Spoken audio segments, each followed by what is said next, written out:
Então, gente, vou começar novamente a falar, porque aí a gente vai gravar. A ideia eu vou começar agora, tá? Vou falar para vocês sobre a nossa AV1, né? A AV1 vai ser a parcial, que é a análise crítica de um filme, que eu já coloquei todas as orientações no Moodle. E dois, a nossa AV1. Como vai ser a avaliação em si? Né? Cada professor vai montar o seu modelo avaliativo. Né? E essa prova vai ser feita no modo virtual mesmo. Por quê? Porque a nossa semana de AV1 vai ser do dia 23, dia 27 de abril ao dia 8 de maio. Então, o que eu queria acordar com vocês? No dia 27 dia 28 de abril, né, na data do dia da nossa prova, eu vou disponibilizar a prova para vocês. E vocês vão ter 2 semanas, ou seja, vocês vão ter uma semana, porque vocês podem me enviar para mim até dia 8 de maio, entendeu? A data limite para vocês fazerem a prova é dia 8. Então vocês vão ter quantos dias para fazer a prova? Quase 12 dias para vocês fazerem a prova, entendeu? Ela vai ficar no Moodle, vocês vão entrar, vão pesquisar, vão responder. É uma prova que pode ser feita em dupla, tá certo? Então, vocês podem combinar de fazer essa prova em dupla com um colega de vocês, ou se quiser, se preferir também fazer individual, também pode. E aí vocês vão mandar para mim, tá? Então, todas essas orientações vão estar no cabeçalho de prova. Como deve ser feita a prova, quais são os critérios de avaliação e para onde vocês vão enviar o documento da prova. Ficou claro? Então, por isso que ela é aberta, porque como vocês vão ter mais tempo para fazer, não faria sentido vocês fazerem uma prova com questão objetiva, tá certo? Então, por isso que ela vai ser no formato de questão aberta. Então, eu vou colocar um caso, uma situação, um texto e vai ter 4 ou 3 perguntas para vocês responderem, tá bom? E aí eu vou estar disponível no dia 27 e no dia 28 e no dia 5 de maio para tirar possíveis dúvidas que vocês tenham sobre o caso, sobre a prova. Então, ela vai ter um modelo de avaliação bem flexível para todos vocês. Ficou claro, gente, essa informação? Tem alguma dúvida? Sim. Não? Querem dar alguma outra sugestão de prova, de avaliação? Porque ainda estou construindo. Né? Eu vou pegar leve nas perguntas, podem ter certeza, tá? Então vamos lá, gente. Vamos para a correção, né, dessas perguntas. Por quê? Porque a partir dela eu vou fazendo algumas revisões com vocês conceituais, né? E é fundamental que vocês leiam o texto para quando vocês receberem a prova, vocês já saberem o caminho da resposta, entendeu? Então, não deixem para estudar só quando tiverem com a prova em mãos, não, tá? Porque vocês vão ter mais tempo para responder, mas vai ser tranquilo para vocês encontrarem as respostas ou criar um texto dissertativo para responder. Então a prova vai ser em dupla, tá, gente? Só para deixar claro isso para vocês. Ah, Larissa, e a nota vai ser a mesma? A nota vai ser a mesma porque vocês vão fazer em dupla, tá bom? E tem um prazo limite para vocês entregarem. Tudo bem? Então vamos lá, gente. O que é que eu queria combinar com vocês? Eu vou aqui. é, Todo mundo conseguiu responder as perguntas, verdadeiro ou falso? Me digam aí se vocês conseguiram fazer. Eu consegui, mas tem umas que eu não consigo me lembrar, e é porque eu leio esse texto sempre. Tá ótimo, mas tudo bem. A gente vai retomando, porque inclusive eu coloquei algumas cascas de banana, né? Algumas coisinhas que uma contradiz a outra questão e por aí vai. Mas vamos lá. Eu vou espelhar os slides para a gente fazer. e vocês vão respondendo no chat, ou até se quiser ligar o microfone, também vocês podem fazer isso, tá bom? Deixa eu só fazer um teste. Eu demorei porque eu tava copiando o caderno.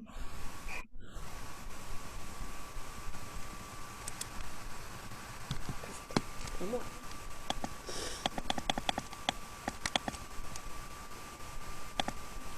Vocês já sabem que a gente, acho que desde ontem, né? A gente agora já tá com a licença no Zoom, não vai mais precisar ter aquela quebra de aula, né? De mandar um link, depois mandar outro. Agora segue direto, porque cada turma tem o seu link de acesso, né?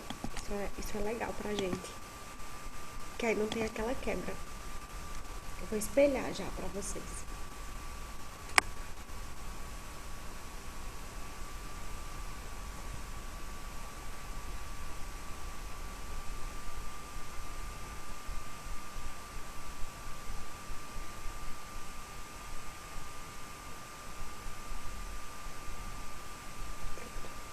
Vamos lá. Então, essas assertivas verdadeiro ou falso é dos dois capítulos, o mundo do trabalho e a inserção do psicólogo nas organizações, tá? Caso vocês já tiverem lido o texto e quiserem trazer alguma pergunta conceitual sobre algo que está escrito no texto, vocês também podem me procurar para que a gente possa estar discutindo essas questões conceituais, tá? Vamos lá. A primeira pergunta é: o trabalho é uma atividade essencialmente humana e vivida como uma condição social. Verdadeiro ou falso, gente? Acho que é verdadeiro. Que mais?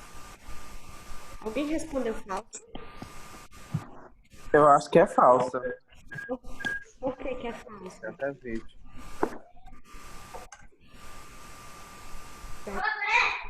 Vamos lá. Já que desliga. Quem foi que disse que é falso? Eu, Porque eu não estou conseguindo ver, não. Araildo. Pronto. O que te faz ver como uma questão falsa? Ó, o Uma trabalho condição. vida como condição social.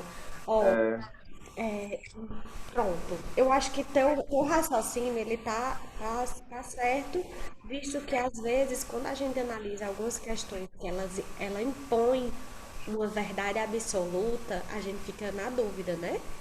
Mas essa Uhum. questão é verdadeira, tá?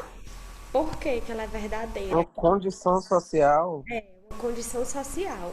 Hoje, Mas assim, eu tô falando de quais seres. Por exemplo, o índio, ele não trabalha. Assim, o quê? digamos assim, por exemplo, eu não vejo. Eu não sei, não. Não diz o teu. Tu disse Eu assim, lembrei muito, sei lá, por exemplo, eu escolho viver, de certa forma é um trabalho, né?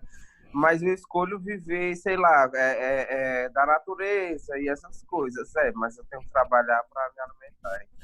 entendeu? Entendi agora a lógica. A lógica é que é uma condição social para sobreviver, né? Por exemplo, até uma criança, por exemplo, uma criança que vive da natureza, ela precisa inclusive trabalhar a sucção da boca para se alimentar, para mamar no peito da mãe, entendeu? É, Uhum. o que é que significa? Que nós, desde que a gente nasce, para sobreviver, a gente realiza algum tipo de trabalho, que é uma ação humana, né? Uma atividade essencial. Então, por isso Uhum. que essa questão é verdadeira, porque nós estamos construindo um espaço em que é necessário trabalhar para sobreviver, né? Então, por isso que Entendi. é verdadeira, tá? Agora, Uhum. o trabalho e o emprego são conceitos distintos? Larissa, eu me lembrei até de uma questão de uma citação que eu vi ontem que eu estava lendo, que dizia assim, que é sobre o trabalho. Deixa eu ver aqui.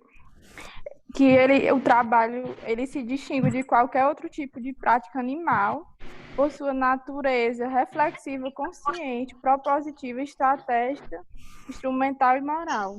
Isso, eu acho esse conceito muito, muito, muito, muito relevante, porque ela traz a ideia da consciência sobre o trabalho, né? O trabalho que ele é racional, né? Nós, Sim, enquanto seres humanos, a gente se distingue do homem ou dos animais justamente pela nossa racionalidade, a nossa intenção consciente sobre o trabalho que a gente realiza, né?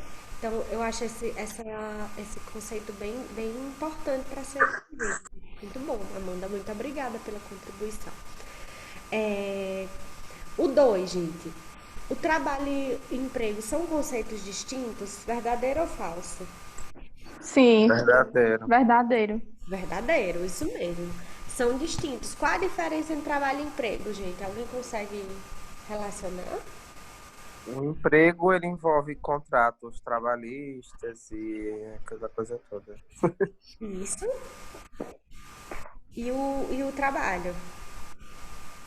Ah, eu esqueci o conceito, mas tá ligado a qualquer atividade. Agora eu tô vendo que há um realmente. É o trabalho é uma condição essencialmente humana, né? Uhum. Que é uma forma da gente dar significado à natureza. Acho que é uma coisa assim. Isso mesmo, Amanda. É esse a diferença, porque o trabalho ela traz uma condição de ação, qualquer ação referente à transformação da natureza, e o emprego é o que a Ara trouxe, né? É a relação de contratos formais entre o empregador e o trabalhador. Né? Então essa é a principal diferença entre esses dois conceitos. 3, a dimensão socioeconômica. Aí vocês vão lá para aquela compreensão daquelas 5 dimensões do trabalho, né? Aí é aqui ele está trazendo. A dimensão socioeconômica do trabalho articula o trabalho às estruturas sociais, econômicas e políticas? Verdadeiro ou falso? Eu acho que sim, é verdadeiro. Alguém mais acha que é verdadeira ou falsa essa questão? Porque ela é conceitual, tá? E aí, se a gente for fazer um comparativo com as outras, este conceito é o que melhor define a dimensão socioeconômica. O que significa essas dimensões, tá? Só fazendo uma revisão sobre elas. Essas dimensões, elas são colocadas pelos autores, né, como dimensões em que nós trabalhadores a gente vai ter dentro do trabalho espaços, né, em que vai ter a nossa dimensão concreta, a nossa dimensão simbólica, a ideológica, a socioeconômica e a gerencial. Ele fala sobre essas 5 dimensões, né? A dimensão socioeconômica na qual traz, essa questão traz, é referente à dimensão em que nós trabalhadores a gente vai estar trabalhando, né, num contexto capitalista, óbvio, e a gente está pensando sim no retorno econômico que esse trabalho nos traz, os status sociais, né, e econômicos, que aí ele traz a dimensão política do nosso trabalho. É justamente quando ele se refere aos status sociais e do qual o valor de troca, né, o valor do meu trabalho, né, socialmente. Então, existem trabalhos que a remuneração é maior, existem outros trabalhos que a remuneração é bem menor. Então, existem esses tipos de trabalho que estão relacionados à dimensão socioeconômica, tá bom? Tem alguma dúvida sobre eles? Sim ou não? Posso passar? Sim, Pode. Quarto, a atuação do psicólogo no contexto organizacional se torna dispensável quando se refere às informações que rodeiam dentro das organizações, sejam elas vindas do nível menor para o maior ou vice-versa. O que vocês acham sobre essa afirmativa? Vocês acham Falta. Acho que é falso. Acho que é falso, Araildo. Eu acho. O que torna essa questão falsa? assim, Larissa, eu fiquei muito sem entender essa questão, assim, porque é, eu não sei, porque eu entendi assim como se falasse no geral. Aí eu fiquei pensando assim. Mas por quê? Porque fala que o psicólogo ele atua nas organizações para entender essas relações de trabalho. Aí eu fiquei em dúvida, sabe? Bom, ó, essa é uma questão bem generalista, tá, gente? E ela é uma alternativa falsa, tá? Por quê? Porque a atuação do psicólogo no contexto organizacional, ela não se torna dispensável. Ela não é dispensável, ela é indispensável. No Uhum. que refere às informações que rodeiam dentro da organização. Nós psicólogos, o nosso bem maior é a comunicação, é a fala, é os comportamentos que estão dentro do contexto organizacional. Se nós não estivermos lá dentro, nós vamos fazer o quê? Nada. Não precisa de psicólogo nas organizações, entendeu? Então, eu preciso saber quais as informações, qual a comunicação que está tendo, né, dentro de um contexto organizacional, seja ela dos diretores da organização, como dos operários lá embaixo, do alto da pirâmide até no mais baixo, na base dela. Então, essa alternativa é falsa por conta dessa palavra dispensável, tá? O certo seria indispensável, tá bom? Posso passar? Quem mais vai Sim. participar? Aqui. Karl Marx se referia ao trabalho executado que não é pago como mais-valia. O que vocês acham dessa questão? Verdadeiro ou falso? Eu fiquei meio na dúvida, porque mais Eu acho que valia. é verdadeira. Eu lembrei, né, do, do termo mais-valia, né? Que é mais. Que eu lembro que você falou em aula, mais vale o, né? Uhum. Ah, eu lembro, eu não tô lembrando na fala direito, Mas eu mas eu fiquei falei, na você dúvida. viu que tem uma memória boa, Araildo. Eu falei mais vale, né? Mais vale. É justamente isso. Esse conceito tá verdadeiro, por quê? Porque, de fato, a mais-valia era o trabalho que o trabalhador fazia, realizava, produzia, mas que a empresa não pagava. Então, o meu trabalho valia mais valia, né? Vale mais do que aquilo que eles estão me dando como troca. Então, vocês lembram daquela imagem que eu coloquei no quadro que era o patrão, bem gordo, o trabalhador já morrendo assim, aí o salário era desse tamanho dele e a produção que o trabalhador, né, produzia era deste tamanho, o salário, ó, desse tamanho. Então, isso é o reflexo da mais-valia, em que ele produz muito mais riqueza para a empresa do que ele traz de retorno. E a ideia utópica, né, de Karl Marx é uma ideia de que poderia ser dividido os bens de forma justa, né? E ele trazia muito critério, né, da justiça no trabalho. E nem sempre, né, e até hoje, isso não é praticado nas organizações, porque sempre o empresário ele vai trazer uma riqueza maior em termos de dinheiro mesmo, de bens de consumo, do que o seu trabalhador. A divisão do lucro ela não é efetiva, entendeu? Porque ele já paga os seus encargos salariais, ele já paga o seu seguro e por aí vai. E aí ele não acha que seria justo ele dividir o lucro que o trabalhador produz no trabalho, entendeu? Então, por isso que essa questão é verdadeira, porque Karl Marx dizia que o trabalho executado que não é pago é a questão da mais-valia, tá bom? É, Larissa, a André colocou uma pergunta no grupo. No grupo da sala, eu não tô vendo o chat, não. Não, é no chat mesmo, daqui.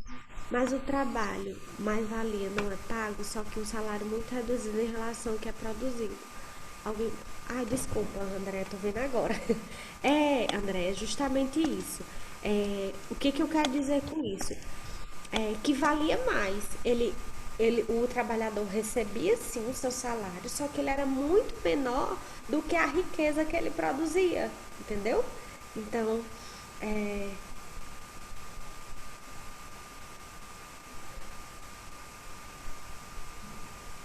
deixa eu ver aqui. que deveria ter que não é pago, que não é pago, que não é pago como mais-valia. Eu tô entendendo tua questão. Como se zero fosse zero. Talvez você tenha razão. Talvez essa questão, essa quinta questão, é calmar que se referir ao trabalho executado, que não é pago com mais-valia. Eu acho que você tem razão, porque o que, que eu posso pensar dessa questão? Poderia ser melhor esclarecida. Né? Eu poderia colocar que calmar que se referia a mais-valia como trabalho que o trabalhador realizava muito mais trabalho, trazia riqueza maior ao empresário e recebia muito menos. Então eu acho que tu tem razão com a tua colocação. Vocês estão vendo o chat, estão vendo o que André colocou?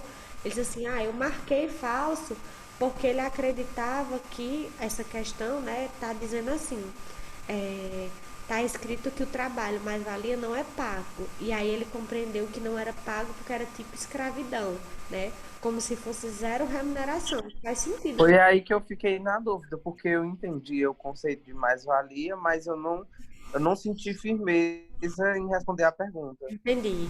Mas vocês têm razão. Talvez essa assertiva precisasse ser mais clara para que vocês entendessem melhor o contexto, entendeu? Porque quando eu explico para vocês entendem o conceito de mais-valia, mas da forma que está escrito aqui fica parecendo que é um trabalho escravo mesmo, zero remuneração, e não é isso. Mais-valia era aquele trabalho que o trabalhador realizava, né, mas ele não recebia uma remuneração coerente àquilo que ele produzia, tá certo?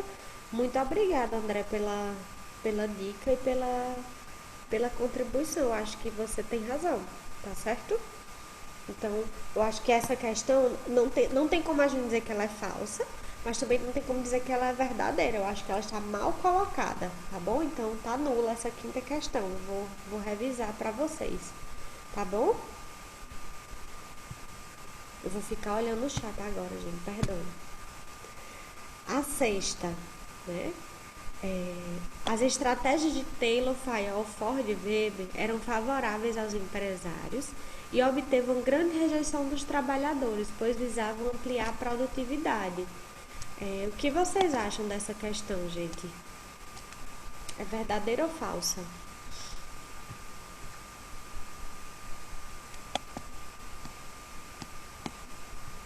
Vamos lá, gente. É verdadeiro ou falso?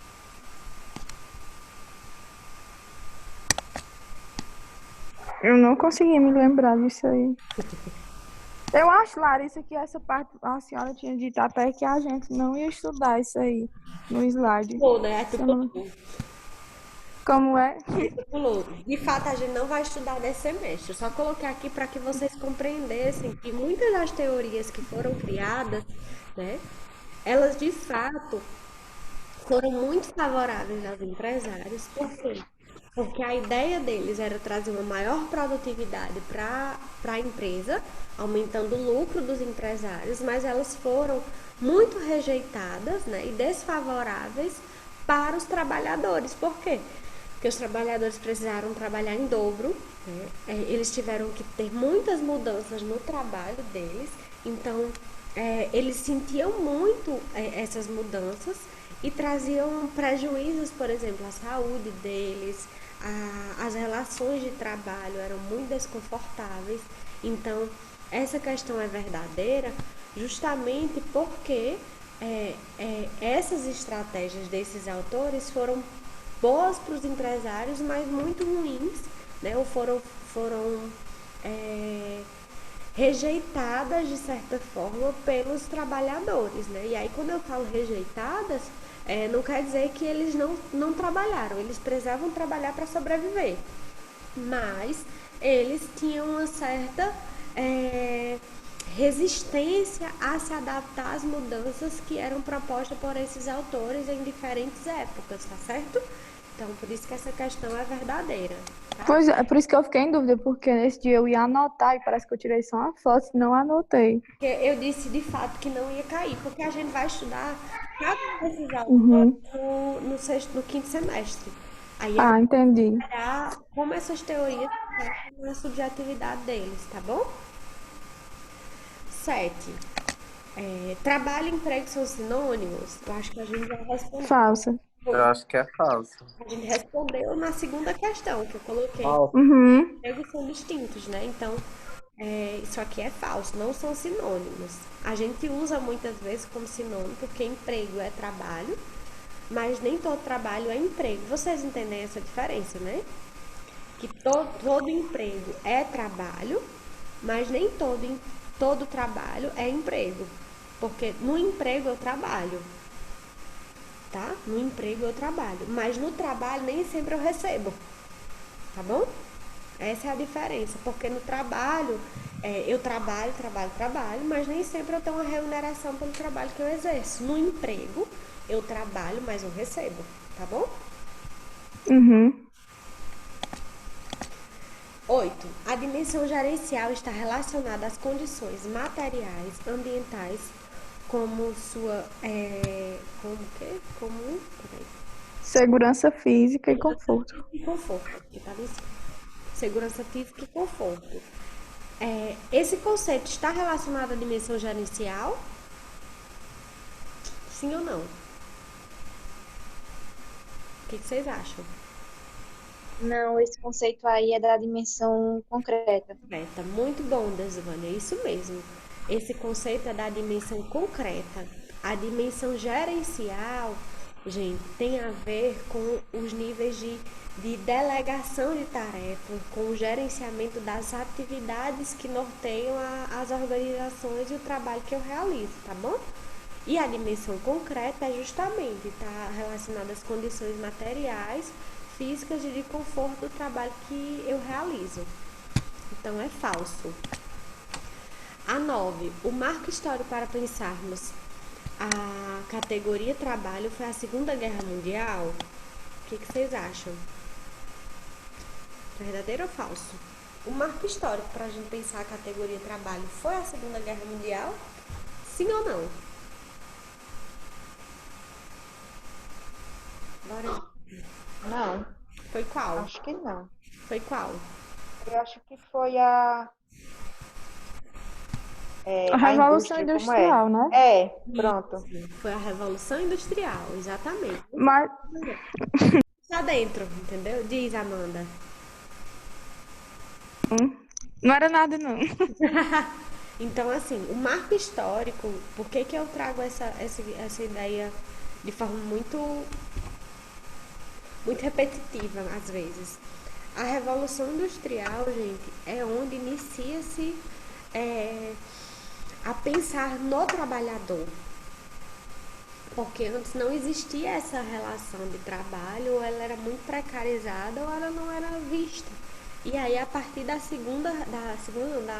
Revolução Industrial, é que os trabalhadores tiveram força, né, para dizer sobre os seus direitos, sobre as suas condições de trabalho, porque antes elas eram totalmente negadas. Os trabalhadores eram tratados como escravos, muitas vezes, com trabalhos que matavam que eles iam para perder a vida e não para ganhar.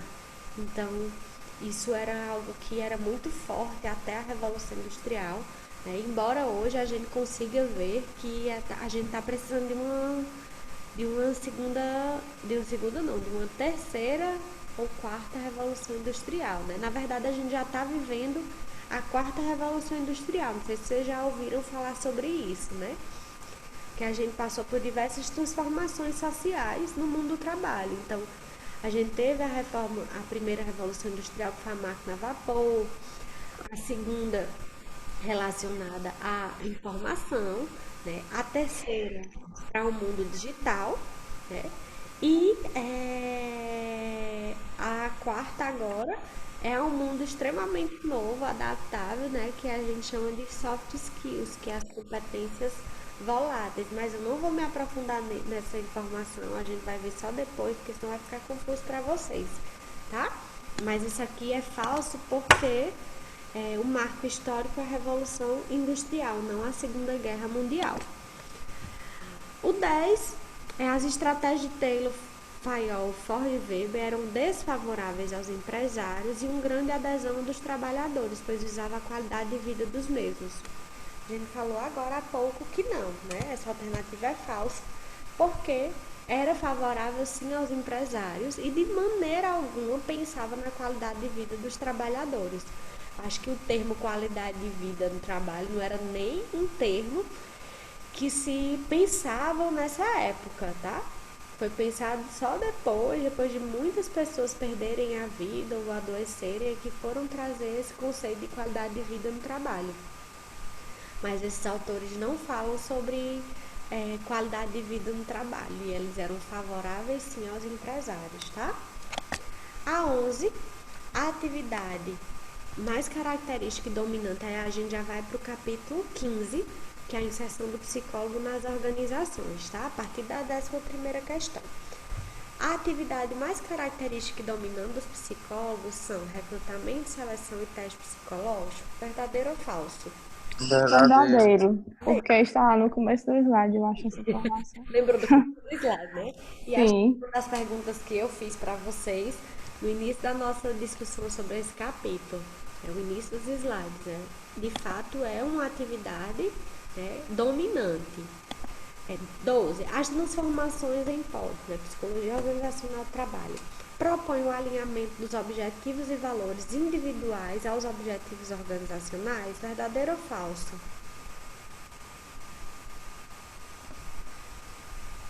Eu fiquei em dúvida porque falava assim, valores individuais. Aí eu fiquei meio em dúvida. Se era verdadeiro ou falso. Alguém mais quer comentar o que foi colocou? E aí, Araildo, o que tu colocou?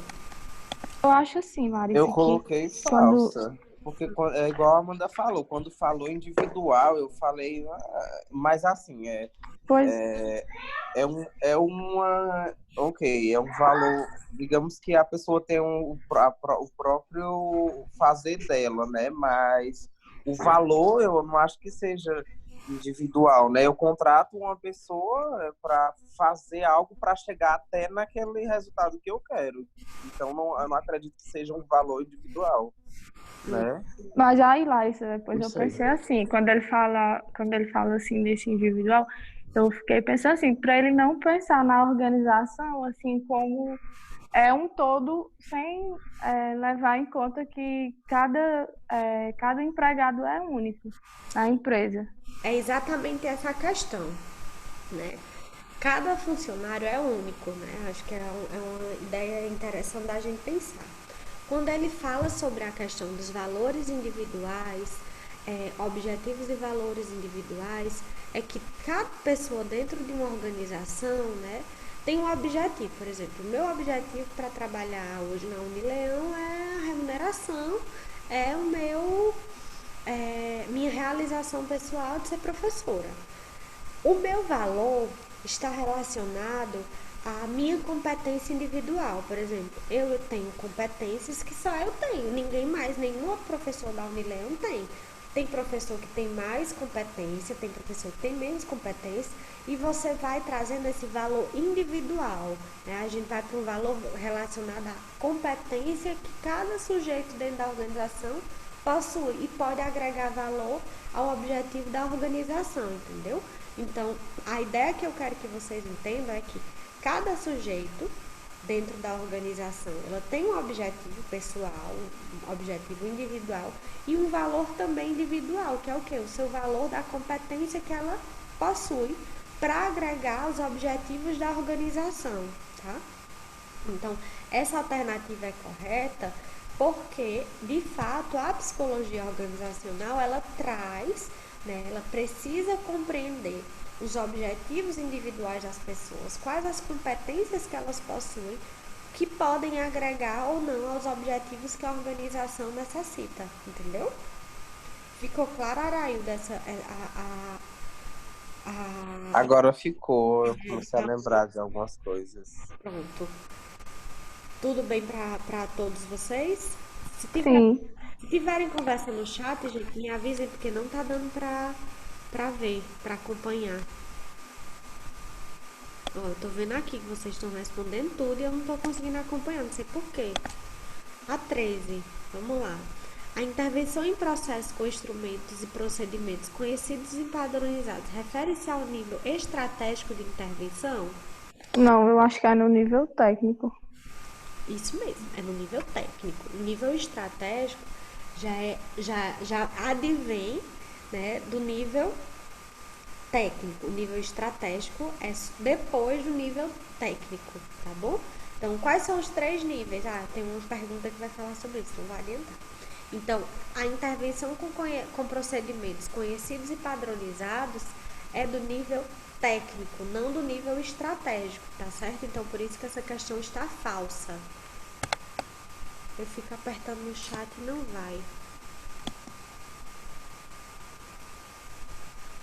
Mas ninguém colocou nada não até agora. Então pronto.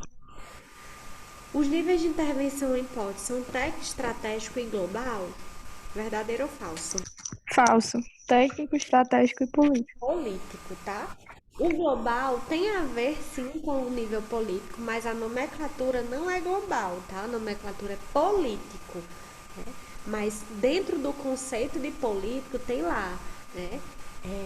É a abrangência em nível global da organização. E quando ele se refere a nível global, é o todo organizacional, tá? É o todo daquela organização. Então, essa questão tá falsa, porque os níveis são técnico, estratégico e político, como a Amanda colocou.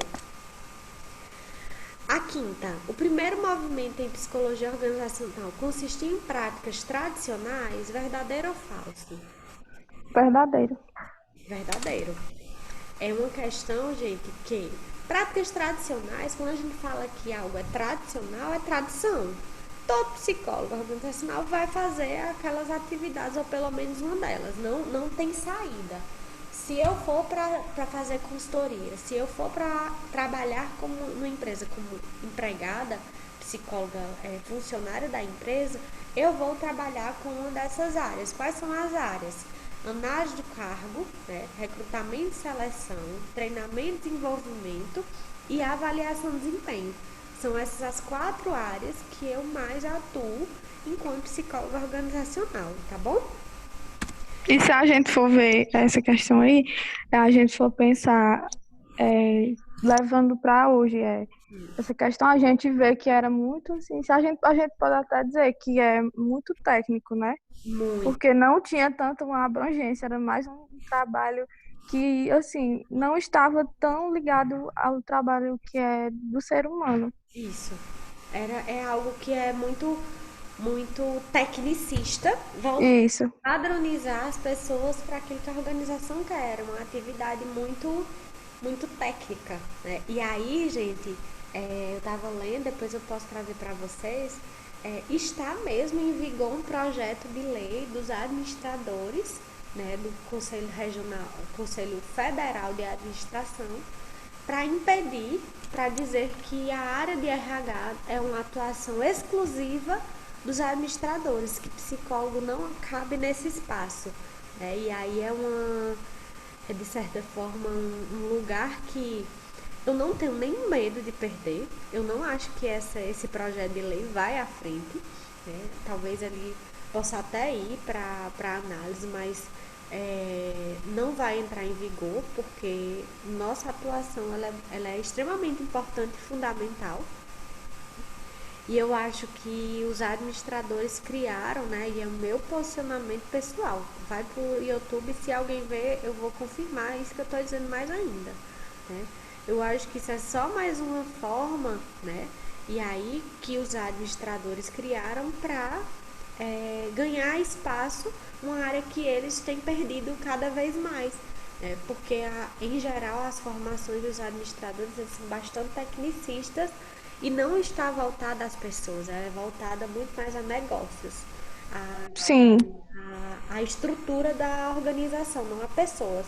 Então, por isso que eles estão perdendo espaço para os psicólogos dentro das organizações quando se fala de gestão de pessoas. Eu acho que o administrador é fundamental nas organizações para muitas áreas. Se quiser se especializar na área de gestão de pessoas, ótimo, seja bem-vindo, porque eu amo compartilhar saberes, mas nem é sempre porque a gente tem administradores sensíveis, né, com as pessoas, né? Eu tenho colegas administradores no curso de administração que são pessoas excelentes para lidar com gente, né, com pessoas.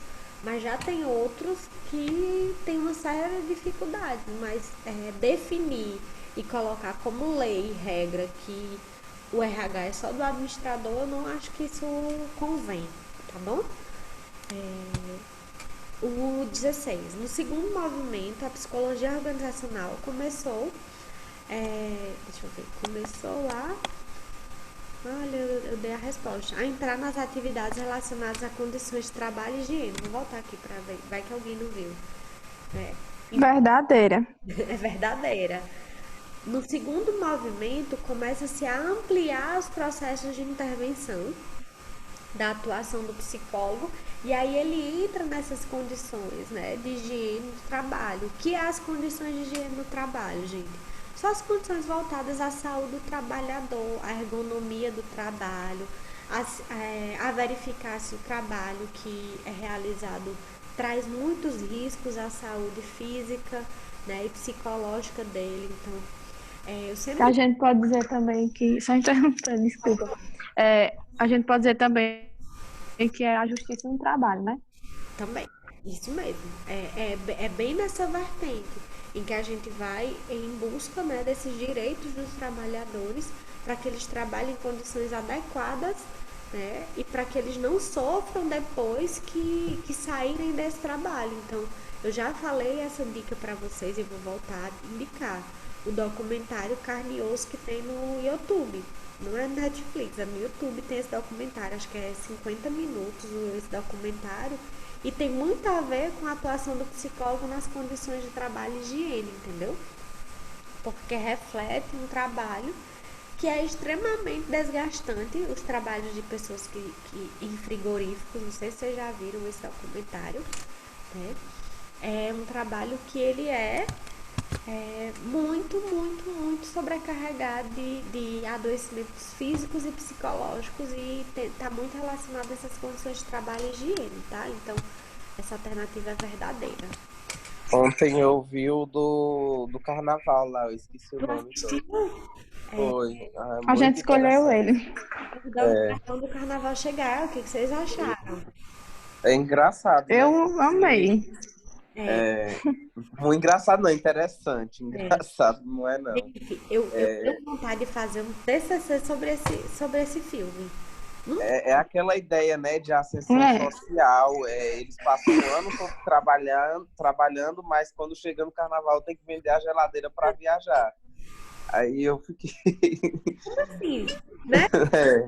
É um lugar que só tem trabalho, todo mundo trabalha com jeans, né? E no final, todo mundo diz, não, eu prefiro trabalhar, eu amo meu trabalho. Aqui é o São Paulo. Vocês viram uma fala da mulher que diz assim, aqui é o São Paulo. Quem vem aqui é para trabalhar, sim. se dá bem. Chega no carnaval, o povo, aquele homem que é a figura mais central do trabalho, aquele homem é um trabalhador nato e ele não tem dinheiro para ir pro carnaval. Aquele loiro, né? Léo. Ele é pedreiro, trabalha com jeans, né? E faz tantas coisas, mas... Ele não tem dinheiro. Traz muita reflexão sobre a ideia de abundância do trabalho, sobre ter sucesso. E aí é interessante na fala final deles, do documentário, que eles perguntam assim, qual o seu sonho? Vocês conseguem... Dá para vocês fazerem? Sim, no começo do primeiro capítulo, eu lembrei muito do conto lá de Odisseia, né? Daquela ideia que é o conto que ele vai empurrando a pedra, né? A pessoa não tem tempo para sonhar, né? Ela gasta todo o tempo trabalhando e não... a mulher fala até... sonho, eu acho que eu até tenho, mas agora eu não tô lembrando. Muito interessante essa fala. Muito interessante. Façam esse trabalho que tenho certeza que dá para publicar. E tem uma mulher lá que ela disse que trabalhava de 5 horas da manhã até 9 da noite, se eu não me engano. Dá muita hora de trabalho. E eu fiquei assim, porque, assim, eu fiquei triste por ver eles dizendo que trabalham mais para buscar autonomia, que é uma coisa que a gente vê que eles não têm. Não tem. Amanda, essa fala que eles trazem, assim, eu não gosto de ser empregado, não. Eu quero ser. A melhor coisa do mundo é não ser funcionário de ninguém, né? Eu acho que eles têm uma cultura lá de não ser empregado de pessoa, mas eles são empregados Sim, porque eles mesmo. Eles perguntam qual o seu horário de trabalhar? A gente chega às 7 horas da manhã. Aí a gente sai 11h30 para almoçar, faz almoço, volta 1h30, depois vai 5, depois volta 7 e só sai 10. uhum. Aí eu fico pensando, cadê a relação do trabalho, da prosperidade, da flexibilidade? Não existe. Claro que a gente não vai julgar essas pessoas, porque assim, a gente vê que eles estão não é porque eles querem, né? É uma questão assim de necessidade, de sobrevivência, né? Aí a gente tem que entender isso. Sim, eles não conseguem ver. Nem Júnior estava dizendo que às vezes eles acham, assim, eles dizem assim, que eles são gratos por eles ter dado um emprego a eles, né? Essa fala tua, Amanda, é muito importante, não é julgar, porque é importante que quando eu me espanto com um vídeo, com um documentário como esse, eu digo assim, caramba, a gente tá em 2020, muita coisa já aconteceu no mundo e ainda tem uma cidade de pessoas extremamente alienadas. É uma Sim, alienação alheia ao processo de trabalho. É alheia à sua condição de vida. Por quê? Passa o ano inteiro trabalhando para aproveitar no carnaval. E quando chega no carnaval, não tem dinheiro para curtir o carnaval. E vendem tudo dentro de casa para poder curtir. Não, mas o bom da vida é aproveitar. E o dinheiro que você trabalhou para você conquistar esse lugar de consumo, entendeu? O pior não é ser nem só uma cidade, né? Mas eu acho que grande parte de um país, porque quando você pega um discurso de uma pessoa assim falando que é, por exemplo, a situação atual do nosso país, né, coronavírus, um Sim. discurso de uma pessoa falando, eu preciso voltar a trabalhar, né? Mas espera, ninguém informou a essa pessoa tipo, que ela tem direitos, que ela precisa de condições favoráveis para trabalhar. E eu acho que tudo isso, entendeu? Porque eu vi já muitas publicações e coisas falando, tá faltando máscara, tá faltando luva em hospital, mas cadê as condições de trabalho dessas pessoas, né? Eu acho que é basicamente isso. Espera a terceira revolução. É, não, e deixa eu falar, isso, Júnior, que tu colocou, agora, né, essas empresas que não puderam fechar mesmo, por exemplo, as essenciais que o governo colocou, por exemplo, supermercado e hospitais que não fecham. Hoje, essa semana, vocês vão ver o pico de pessoas que estão adoecendo, que são trabalhadores dessas áreas, porque elas adquiriram a doença e agora está tendo os efeitos, entendeu? Então, eu já vi essa semana mais casos de pessoas com sintomas da Covid e que estão esperando o teste. São pessoas trabalhadoras em geral de supermercado que elas atenderam o maior número de pessoas e por mais que elas tivessem com a máscara, elas estavam expostas a esse risco, entendeu?